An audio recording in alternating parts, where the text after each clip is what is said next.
la gravedad de los hechos que se están investigando y que afectan de lleno a Pedro Sánchez y a su Gobierno. Nos hemos reunido de manera extraordinaria porque extraordinaria es la situación que está viviendo España en estos momentos. Es grave por los presuntos delitos que estamos conociendo y en los que habrían incurrido los miembros que han configurado lo que podemos llamar ya la trama Sánchez.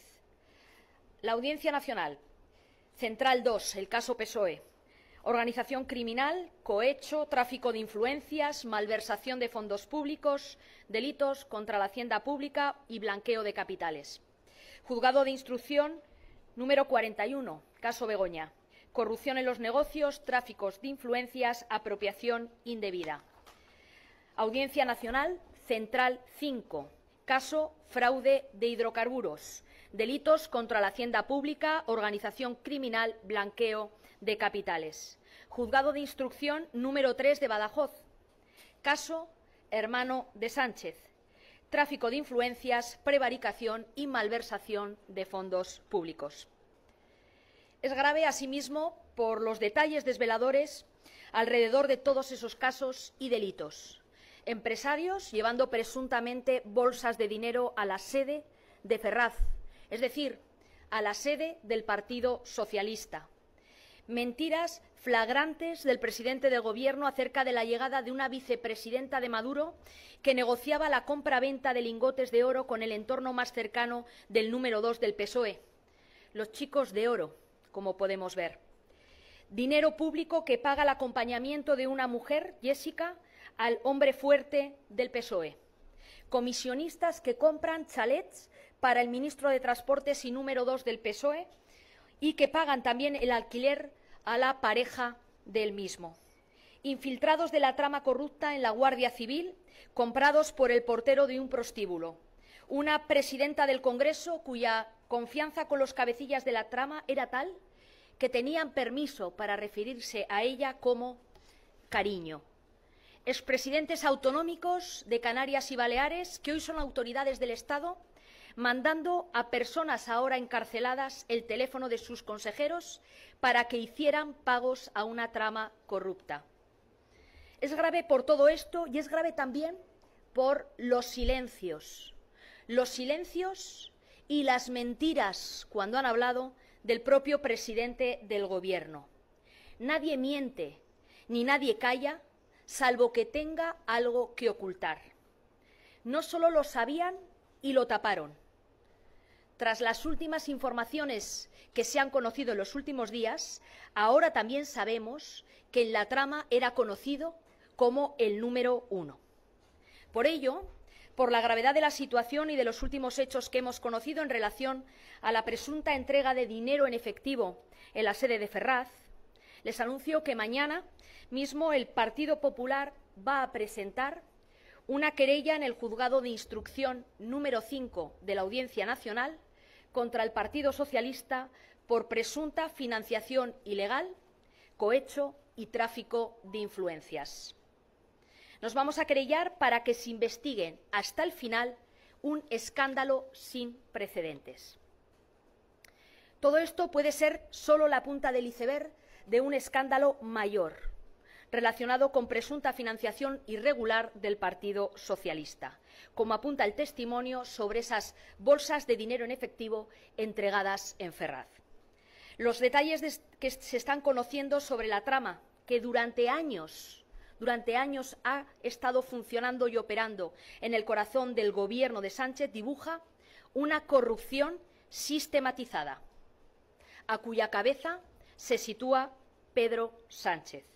Estamos hablando de un escándalo generalizado por su entorno más próximo, el clan de las primarias, que le llevó hasta la Secretaría General del Partido Socialista y desde ahí llegaron al Gobierno de España. Estamos hablando de un escándalo que afecta a su entorno más cercano, a su propia familia, el caso Begoña Gómez y el caso David Sánchez. Estamos hablando de que él mismo tiene un alias dentro de toda esta trama de corrupción. Pedro Sánchez era considerado el número 1 dentro de la trama. Una trama que extendió sus tentáculos en el Partido Socialista y el Gobierno cuando Sánchez llegó a la Moncloa. Ahora lo que sabemos es que no solo actuó durante la pandemia, sino que ya actuaba antes de la pandemia y siguió actuando después de la pandemia. Estamos, por tanto, ante auténticas autopistas de corrupción socialista. La primera de ellas, capitaneada por José Luis Ábalos, cuando era, y todos lo sabemos, la mano derecha de Pedro Sánchez en el PSOE y en el Gobierno. Las investigaciones ya apuntan a su inmediata imputación, a la inmediata imputación del número 2 de Pedro Sánchez. Una segunda autopista de corrupción es la que se extendió en el Gobierno más allá del Ministerio de Transportes. Podemos estar cerca de la decena de ministerios. Ministerio de Sanidad del señor Illa, el Ministerio del Interior del señor Marlaska, el Ministerio de Economía de la señora Calviño y así hasta cerca de la decena. Una tercera autopista recorrió otros gobiernos también controlados por el Partido Socialista en aquel momento.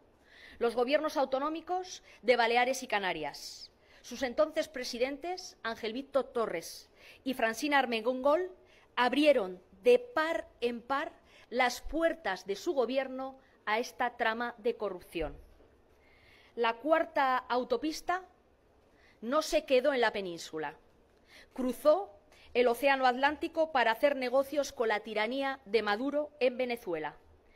Provocó el indecente viaje de Delcy Rodríguez con su sinfín de maletas presuntamente cargadas de oro y o dinero, de los que hoy sabemos que Sánchez era perfectamente conocedor, que lo autorizó y que mintió a la cara de todos los españoles. La quinta autopista de la corrupción socialista es el caso que acaba de destaparse de hidrocarburos, de fraude del IVA, que alcanza cerca de los 200 millones de euros.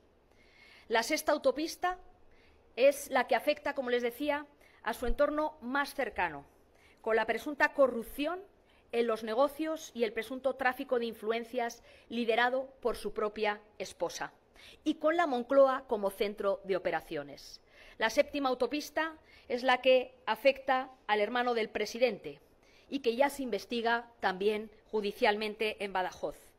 Y la octava autopista es la que hemos acabado de descubrir y que significa también un salto cualitativo en la investigación, con un empresario asegurando que se llevaban bolsas llenas de dinero a Ferraz.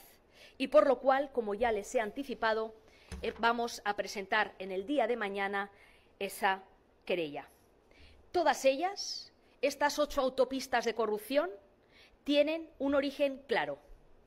De modo que el llamado número 1 de la trama, Pedro Sánchez, es el kilómetro cero de todas las autopistas de corrupción que afectan a su gobierno, a su partido y a su entorno más cercano. No caben cortafuegos, porque si unimos todos los puntos de todos los escándalos de corrupción que estamos conociendo, lo que sale literalmente es la cara de Pedro Sánchez. En definitiva, su situación es insostenible y hubiera provocado la caída de todo el Gobierno en cualquier otra democracia. Pero en lugar de asumir la responsabilidad por todo esto, Pedro Sánchez ataca a los medios libres que informan de su corrupción, persigue a los jueces que le investigan y ataca a la oposición que la señala, la denuncia y la combate. Por eso también les digo que el primer